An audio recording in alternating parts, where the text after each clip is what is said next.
Yo, what's going on? It's your boy Mars, and guess what, man? We have made it to episode 2. I'm surprised by that because that either means two things.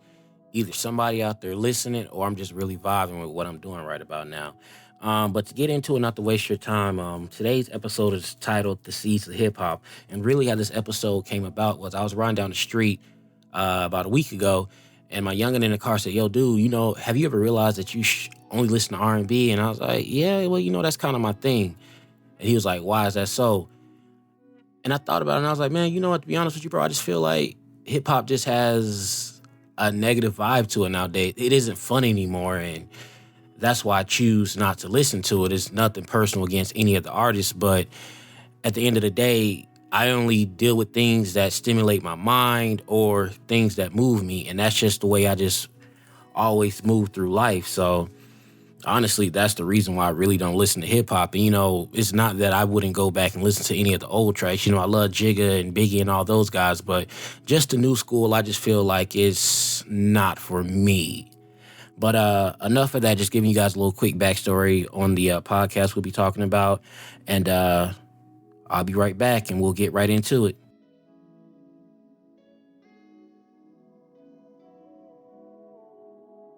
All right, hip hop, hip hop, hip hop. Where do I start?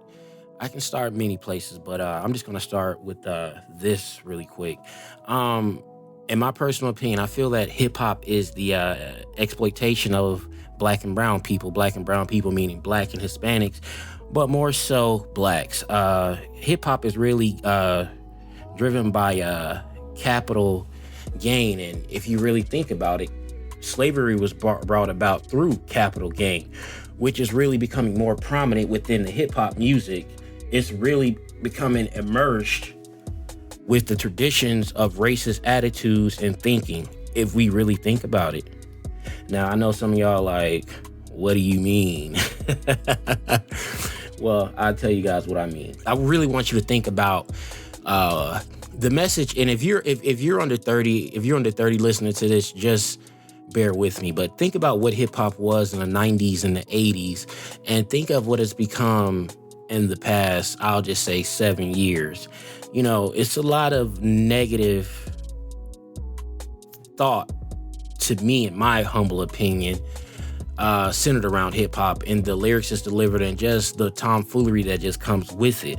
But just think about all this stuff these artists are pushing out. And you think about it, they put it on wax and it gets distributed across the whole United States.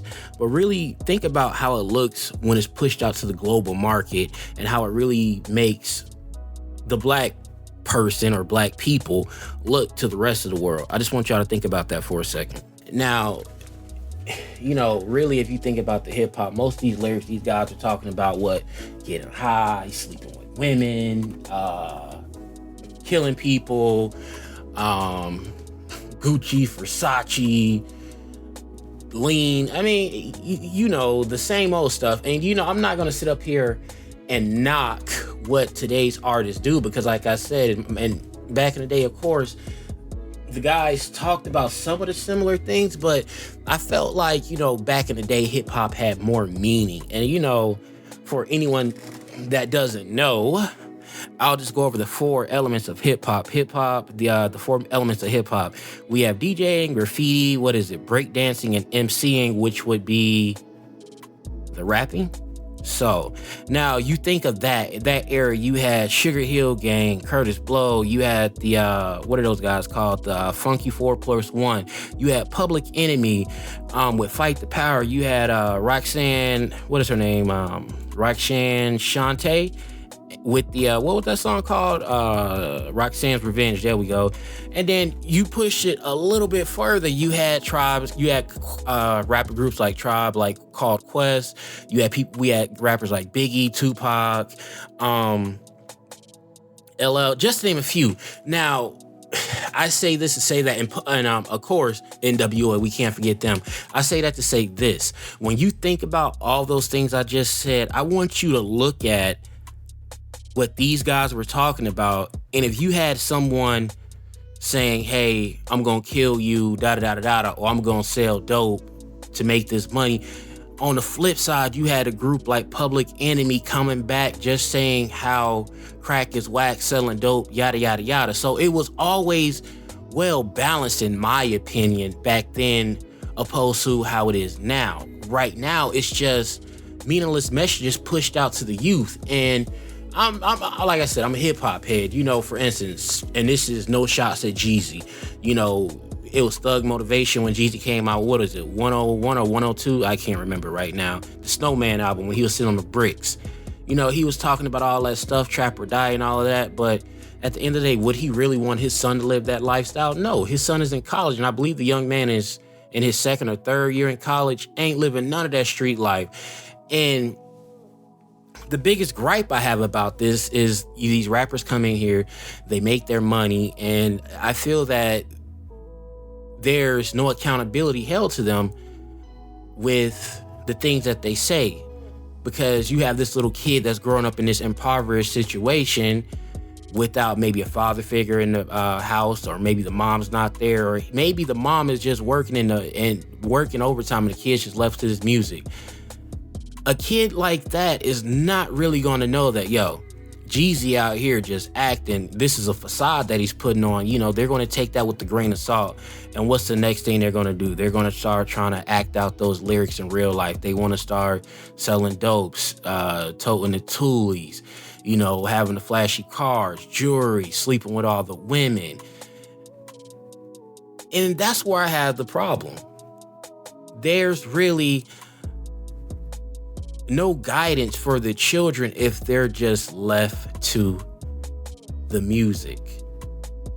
And, you have rappers like J. Cole, they're doing their positive thing. You have guys like Kendrick, and you have a mature Jay-Z that's doing his thing. And this is not a shot at every hip hop artist, but I just wish that there was more accountability for what they say and what they do, because whether they realize it or not, it doesn't only affect them, it affects the world, and it affects the listeners. Prime example. I'm going to give you guys an example really quick. We know Rick Ross, and I don't know if you guys knew, or you knew or didn't know, Ross back in mid 2000s, he had got a deal with Reebok, and abruptly that deal came to an end. And you ask, why did the deal come to an end? And we just playing some catch up. Ross jumped on a feature on Rocco's song, You Ain't Know. And pretty much, I'm going to read off some of the lyrics to you so you guys have the whole backstory on it. Pretty much, Ross goes on to say, that nigga sold you that Reebok, you ain't even know it. I die over these Reeboks, you ain't even know it. I put that Molly all in her champagne, she ain't even know it. I took her home and I enjoyed that, she ain't even know it. And it goes on. But the part in this song that caused the most uproar was, I put the Molly in her champagne, she ain't know about it. I took her home and enjoyed that, she ain't even know that. So this is applying to date rape. And when I tell you, you had women all outside of Reebok headquarters in New York protesting, like, yo, how could you have someone like this representing your company, being a brand ambassador, and all of that other good stuff. Needless to say, Reebok dropped him cold turkey. Now, if any one of us know that Rick Ross puts on the show that he's the biggest boss, dope boy, some Florida terminology there. And, he was the weight man. So why is it okay for Reebok to go into business with Ross when he's in his music casually talking about selling dope, hustling, and killing people and shooting up the place? But soon as he gets off the plantation and talk about something, date rape, oh my gosh, it's the biggest travesty in America. Now, my thought process is like this. You guys weren't offended when he was talking about selling dope, how selling dope and killing people and all the other stuff Ross talked about. This one little thing, date rape, to me, like I said, no offense to any of my listeners, date rape is like, I'm not going to say it doesn't happen to black women, but when you really look at the women that were out there protesting, it was mostly white women. And, no shade to them. I love people of all color. But why is it when a black man says this, the world ends. But when he talks about dope and all this other negative imagery, no one has anything to say about it. Oh, it sells records. But this particular issue, y'all got this man kicked off the label, lost the bread, and then he still came out and publicly apologized. To be honest with you, I wouldn't have. Because like I said, y'all ain't made me apologize for saying these dope lines and all this other stuff, so I'm not apologizing for this. But that just shows you how America is. But again, this goes back to hip hop. Now, I say it goes back to hip hop because one thing people don't realize, hip hop is one of the most influential things that we have here in America, and damn, even in the world. It pushes the culture, it pushes the boundary, it molds things. So just by him saying those two little lines, it got him up out of a deal, and it made some people uncomfortable. But again, the negative imagery doesn't make him uncomfortable, but that one line he said, or two lines he said, made him uncomfortable. Now, I'm going to push the line a little bit more. I'm not going to hop on my boy Ross like that because, like I said, at the end of the day, Ross is a hustler, and I like that hustler music, so that's what I'm rocking with. But another thing in hip-hop, we talk about money, spending it, and all of this stuff, throwing up that cash, and just having a good time. But do you realize, this is one thing I loved about Nip. One thing I loved about Nipsey Hussle was Nipsey was a businessman, and I knew this before a lot of y'all even really got on the Nipsey, because a lot of people really tuned into Nipsey around Victory Lap. But I'm talking about Mailbox Money, Crenshaw, and all that. Man, I remember, and I ain't gonna lie, I remember I used to donate plasma, man. I was working at Nike, and I was hard up for money. I ain't really have money like that. And I was donating plasma, and I used to listen to Nipsey Hussle's Mailbox Money. Every Tuesday and Thursday was my schedule. I went to go donate plasma, and I would be sitting there for about 3 or 4 hours because it would be packed, and I'm just listening to this man's album over and over again. And he's just teaching about finances and the power of money and entrepreneurship. So this man, he was a what is the word that I'm looking for? He was a he was ahead of his time. He wasn't a trendsetter, but hell, he is a trendsetter. But he was ahead of his time. So I'm going to go into a few little things. If we understood the power of the black dollar, I feel that we will understand ourselves a little bit more. And this still goes another jab at hip hop, because it's always talking about the materialistic things of the world. And it just makes the younger people want these things and, whatever. But on the average, when African Americans get paid, the money that they make only stays in the African American community for roughly 6 hours. 6 hours. So within that 6 hours, you may pay your bill. Okay, that's fine. We're going to say you pay your rent, you pay your bills. Those are the necessities that you need to do. But, 9 out of 10, we go by, I'm guilty of it too. We'll go buy new outfits, shoes, go out to eat, just balling like we just got $1 million check when our check only $750. And, just spend the money. But if you look at other cultures, they keep their money circulating inside their communities for hours, if not days. The Asian community is notorious for that. The Jewish community is notorious for that. Arabic community is notorious for that, but we are the only ones that get paid, and 6 hours later, the money's gone. We have no investments or nothing to show for it but our materialistic gain, but that's whatever. But I wanted to point out something in Pacific. I remember growing up, and I used to talk to a lot of girls, and I still hear a lot of females say, man, I like my Hennessy. He's like, you like Hennessy? What?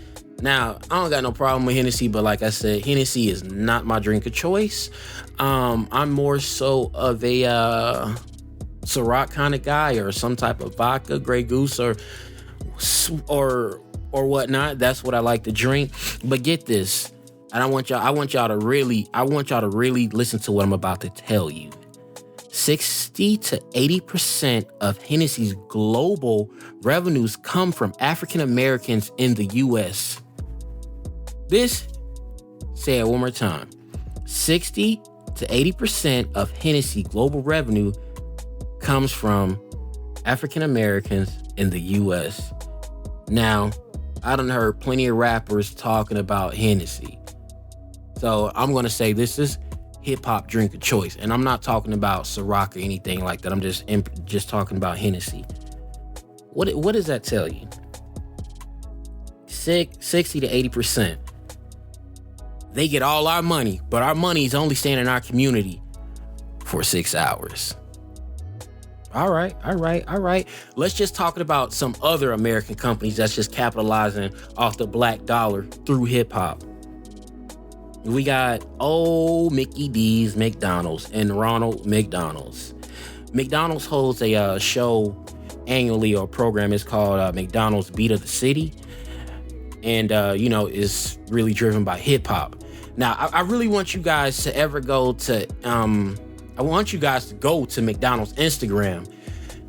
Look at their Instagram and look at their imagery and just really tell me how many black and brown faces you see opposed to other people. So you get the point. Look at who they're targeting and marketing. To me, I feel that McDonald's is a symbolism of poverty. When you go into these upper echelon neighborhood, you don't see a McDonald's for miles. But when you go within to the inner cities or even an urban neighborhood, they're there, and like not there just in one way. You got 2 or 3 on one block, like a gas station. So again, hip hop's driving this. They're all in our community, but I want you guys to look at this from a health factor. Just look at it strictly based on a health factor. It ain't nothing really healthy at McDonald's besides the parfait. Hell, if you drop a French fry on the ground, the roaches or the ants not gonna eat it. It's not gonna disintegrate. So what are you really putting in your body? I mean, that's just some food for thought, because although the dollar menu is promising and supposedly help you save a couple bucks or two, is it really that healthy for you? Hey, I'm even shoot off another stat. Let's talk about diabetes, right? Now, we're going to break diabetes down by race and ethnicities, right?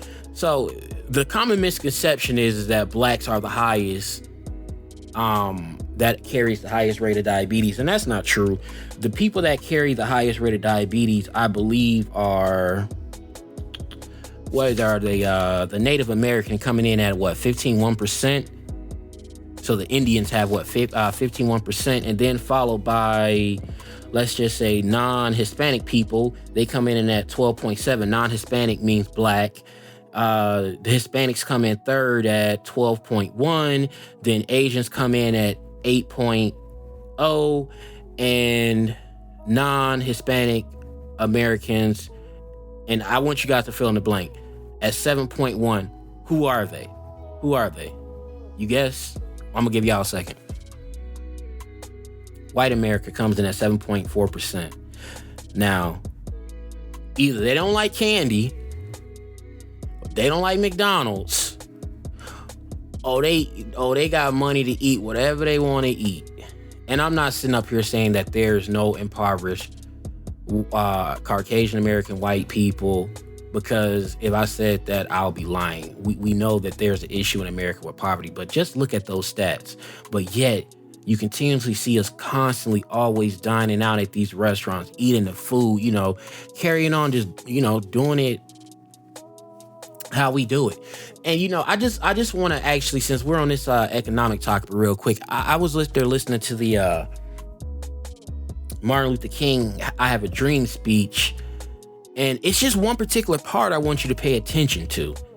I'm going to go ahead and cut to it, and I'll be right back. And you let me know what you got from that, and then we'll just, tackle that really quick. But I just want to talk about Dr. King's stance on economics, because growing up in high school, or in school, they only talked about maybe 3 or 4 lines or a paragraph of the I Have a Dream speech. So it's pretty interesting to see this as an adult, what I gather from it now in today's current state. So without further ado, I'm gonna get into this clip. I'll be right back. 100 years later,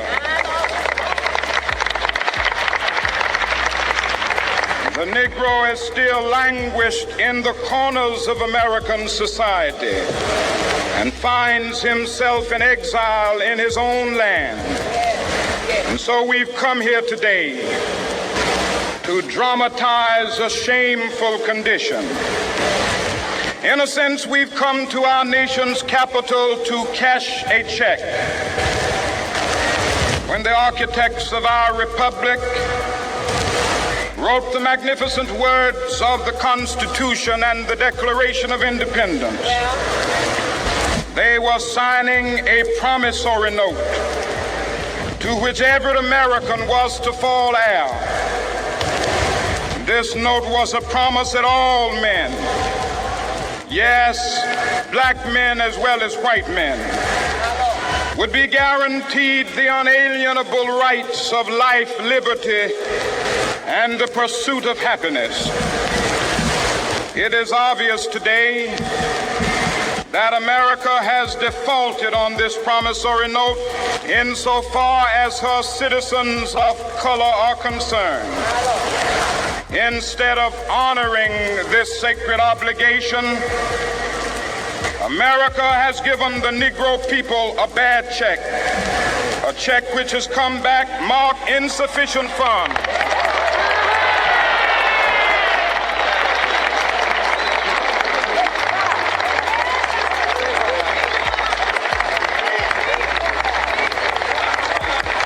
But we refuse to believe that the Bank of Justice is bankrupt.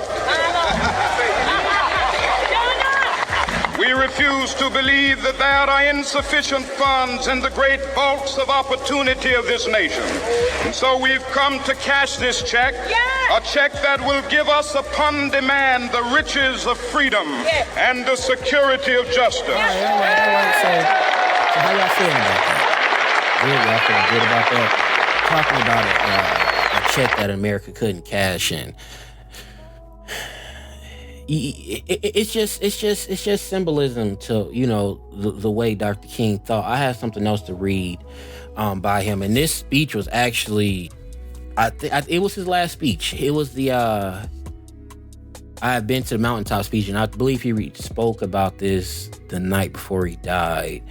And I'm just going to read it to you. The problem indicates that our people emphasis must be twofold. We must create full employment, or we must create income. People must be made consumers by one method or the other. Once they are placed in this position, we need to be concerned that the potential of the individual is not wasted. New forms of work that ensures the social good will have to be devised for those whom traditional jobs are not available. Now, I know that I kind of botched that, but I want to go into this really quick, so just stay with me. Every one of us has a job, but what is a job? Can anyone tell me that? What is really a job? I mean, I know we go punch the clock now. I know we go make our money on a job. Duh. But really, if you think about it, a job is really there to sustain us. It's not a career. It's just there to sustain us. Really, 99% of us or 95% of us that work a job, hell, man, we one check away from being homeless. We living from paycheck to paycheck for most of us. So when I'm sitting up here going back to what Nipsey was teaching about wealth and ownership, Dr. King spoke about the same thing, and I've been to the mountaintop speech. And if you really look at it, if you really want to break it down, if you guys have time, just go ahead and read Where We're Going. And that's from Dr. King's book he published in 1967. Where do we go from here? Chaos or community? So go check that book out and read that. And, you know, if you guys need some of this, I'll have some of this probably listed on the website eventually when I get around to it. But really, like I said, going back to what I said, a job was never, ever meant for us to prosper. It wasn't. It's just there for temporal use. I mean, you think the CEO of the company really gonna put us in a position where we making this top dollar And next thing you know, we can go out and really get our own company. Nah, what it is, and like I tell anyone else, when you got a job and you got something, use it as a stepping stone to get to your next level. It's not something that you want to sit around and hold for 30 years. Because think about it, you sitting up here and you working at this job for 30, 60 years, and what are you legally able to retire at, what, 65 now? Hell, the average American dropping dead at the age of 70. So really, let's just say 78. You really got 11 years to really live out the rest of your life? Come on, folks. Like, we need to figure out a better way to navigate our money through the economic system, through our communities, to generate this wealth for us. Because like I said, without it, like I said, a 401k is not going to do it for you. Saving money in a savings account not doing it for you. It may get you an investment fund, and like I said, there's nothing wrong with an investment fund. Hey, if you got a bank account and you sitting up there stacking 5Gs to go ahead and invest it in something to start a business, yo, I'm totally for that. But don't sit up there and try to stack your money up in a 401k, because like I said, at that rate, it's going to take you a lifetime to really get you the money that you're going to need to retire. Last time I really did a study, someone my age, by the time I would retire, I would probably need about 1.3 million to live comfortably. And that's to live comfortably. And that's not even considering if my mortgage not paid off, if I go buy a new car. So just really think about that.